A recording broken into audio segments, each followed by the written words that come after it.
नमस्ते शेतकरी मित्रांनो, आज 3 फेब्रुवारी 2026 आहे आणि आपण ही विठ्ठलराव उगडे ज्यांची सिन्नर नगर परिषदेच्या नगराध्यक्षपदी निवड झालेली आहे आणि त्यांच्या बागेत आपण आलो आहे. उगले साहेब, जरा 2 मिनटं आपण एक थोडंसं बोला. गडाख साहेब, तुम्ही पण बोला. ही जी आपण बाग लावलेली आहे, ह्याचं साधारण किती वर्षापूर्वीचं प्लॅनिंग आहे आणि आपल्या बागेत किती झाडं आहेत ती आणि कुठल्या जातीचे आहेत? थोडंसं. आपण 3 वर्षापूर्वी बाग लावली. बर. आणि याला आता 1 वर्ष झाले. हो. वर्ष लावले. हो. तर इथं काय, एक तर पूर्ण खडक होता. हो.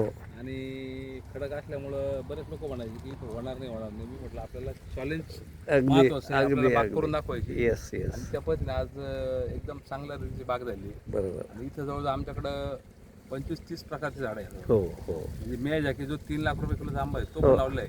आणि 25 रुपये किलो पर्यंत आंबा आहे. अनेक व्हरायटी. हो. जवळपास 20-22 व्हरायटी आहेत. Very good. चांगलं आहे. सफरचंद आहे, चिकू आहे, सफेद जांभूळे, लाल ब्लॅक जांभूळे, ब्लॅक पेरू, म्हणजे अनेक प्रकारचे. कुठल्या प्रकारचं एक फळ पाहिजे इथं. नारळ तुमच्या बागेत भरपूर लावलेला आहे. नारळ पण भरपूर, 200-250 नारळ आहे. बरोबर ना. हो. गडाख साहेब, आपण काय सांगाल ह्यांच्या शेतीबद्दल? काय शेतीमधले मेहनत काम आहे ना त्यांच्या. जसं त्याने आता नगराध्यक्ष पदासाठी समाजाने उचलून धरलं. शेतीमध्ये सुद्धा ते प्रगती करतील. अगदी बरोबर. त्यांच्या कामाबद्दल खात्री. बरोबर. त्यांना यश निश्चित येणार. येस. देशमुख साहेब, तुम्ही जरा बोला. आपलं थोडं गडबडीत आहे तुम्ही, पण सांगा जरा, ही बाग बघितल्यानंतर तुम्हाला काय सांगायचं आम्हाला की जगात आपण म्हणतो ना, अशक्य काही नाही, इच्छा शक्ती पाहिजे. अगदी खडकावर सुद्धा बाग करू शकता. Yes sir. हे ज्वलंत उदाहरण आहे. Yes sir. सगळे दगड तुम्हाला दाखवतो पुढे की हो.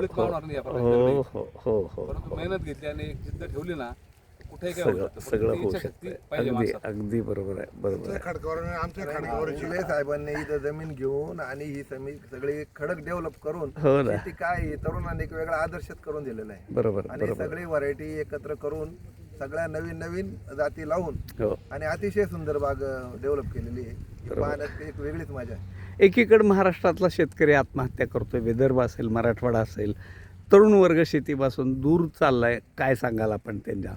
बघा, भविष्य हे शेतीलाच आहे. म्हणजे जसं आपण म्हणतोय की आज तुम्ही बघितलं सोन्याचे भाव कुठं झाले, चांदीचे भाव कुठं झाले, तसंच शेतीला पण भविष्यात इतके चांगले दिवस आहे की शेती हा म्हणजे भविष्यात असं होणार आहे की ज्या लोकांनी शेती विकल्या असेल, जमीन विकल्या असेल, भविष्यात असं वाटणार आहे की आपण विनाकारण शेती विकली. कारण शेतीला सगळ्यात चांगले दिवस जर येणार असले, शेतीला छान आहे भविष्यात. होय ना. त्यामुळे तरुणांनी शेतीलाच प्राधान्य द्यावा आणि थोडीशी हायटेक पद्धती शेती करावी लागेल. बरोबर. काय नवीन तंत्रज्ञान चाललंय त्या हिशोबाने शेती केली पाहिजे. हो.